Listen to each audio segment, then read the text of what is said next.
Hello everyone. तो आज हम डिस्कस करेंगे शिफ्ट्स इन सप्लाई कर्व और the changes in the quantity supplied.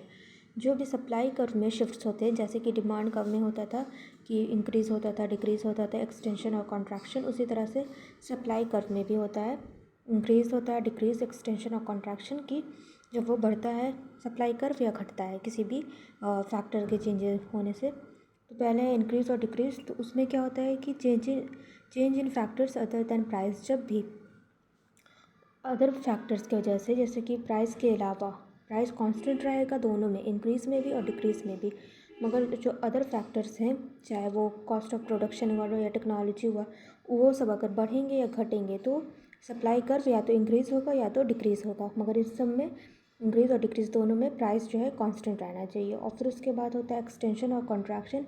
इसमें क्या होगा, due to change in price. इसमें एक्सटेंशन और कॉन्ट्रैक्शन में सिर्फ प्राइस में चेंजेस होगा, बढ़ेगा या घटेगा, और अदर फैक्टर्स जो भी हैं वो सारे कांस्टेंट रहेंगे। इंक्रीज डिक्रीज में प्राइस कांस्टेंट रहेगा, अदर फैक्टर्स बढ़ेंगे या घटेंगे, और एक्सटेंशन कॉन्ट्रैक्शन में प्राइस जो है चेंज होगा और अदर चीज़ें कांस्टेंट रहेंगी, बिल्कुल डिमांड कर्व की तरह। तो सबसे पहले increase, supply increases when cost of production increases और technology etcetera increases but prices of the particular good is constant.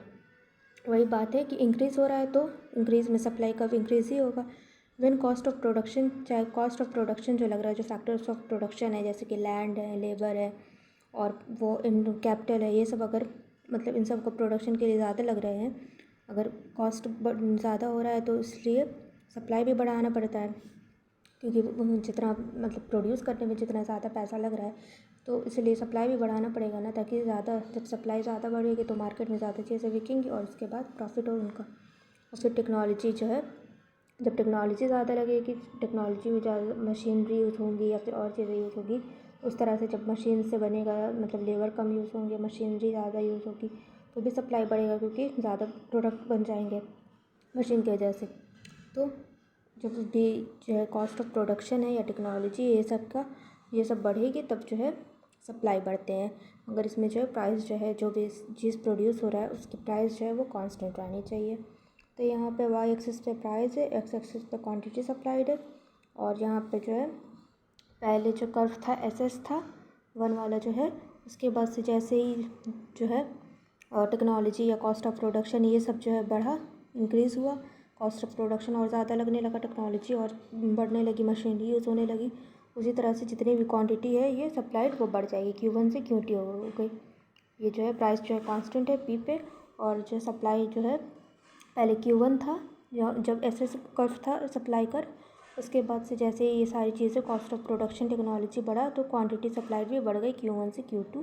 और यहाँ पे जो है ग्राफ सप्लाई कर्व है इस डैश से इस डैश सेकेंड वाला, तो यहाँ पे डाउनवर्ड शिफ्ट हो रहा है, क्योंकि जब जो सप्लाई कर्व है वो क्या होता है, पॉजिटिव स्लोपिंग रहता है, तो इसीलिए जब क्वांटिटी बढ़ रही तो वो डाउनवर्ड शिफ्ट होगा, मगर ये इंक्रीज़ ही में, क्योंकि जब डाउनवर्ड शिफ्ट होगा तभी ना क्वांटिटी बढ़ रही है Q1 से Q2।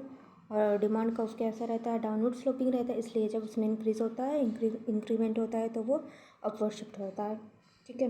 उसी तरह से डिक्रीज़ है when supply of other goods increases और technology and cost of production और लेस देन सप्लाई डिक्रीजेज। जब अदर गुड्स, जो अदर चीज़ें हैं, अदर गुड्स का उन सबों की प्राइसेस बढ़ रही है, जो पर्टिकुलर गुड प्रोड्यूस हो रहा है उससे रिलेटेड जो अदर गुड्स है उन सब की अगर प्राइस बढ़ रही है, या फिर टेक्नोलॉजी और कॉस्ट ऑफ प्रोडक्शन कम हो रहा है, टेक्नोलॉजी ज़्यादा यूज़ नहीं हो रही, कॉस्ट ऑफ प्रोडक्शन भी कम है, तो क्या होता है कि सप्लाई कम हो जाती है, क्योंकि जब अदर चीज़ों का मतलब अदर चीज़ें बढ़ेंगी, उन सब का सप्लाई ज़्यादा होगा, तो जो पर्टिकुलर प्राइस गुड है उसको तो लोग खरीदेंगे नहीं ज़्यादा, तो इसलिए उसकी सप्लाई भी कम हो जाएगी।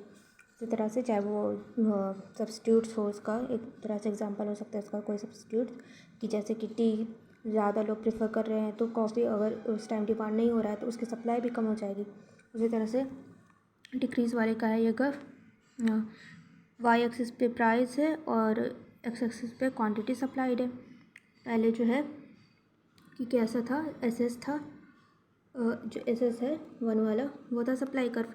फिर जैसे ही ये सारी चीज़ें टेक्नोलॉजी कम होने लगी और अदर चीज़ों की सप्लाई बढ़ गई, ये सब होने लगा, तो क्या हो गया, सप्लाई कम हो गई, तो ये शिफ्ट हो जा रहा है, बैकवर्ड शिफ्ट हो जा रहा है, Q1 से Q2 अपवर्ड शिफ्ट हो गया एस डैश तक। यहाँ पे प्राइस कांस्टेंट है डिक्रीज वाले में भी। इसमें जैसे ये चीज़ें कम हुई वैसे सप्लाई भी कम हो गया, तो ये अपवर्ड शिफ्ट हो गया। अपवर्ड शिफ्ट एस से एस डैश तक क्वांटिटी डिक्रीज हो रहा है, तो Q1 से Q2 शिफ्ट हो रहा है, Q1 से Q2। अब एक्सटेंशन और कॉन्ट्रैक्शन नेक्स्ट वीडियो में।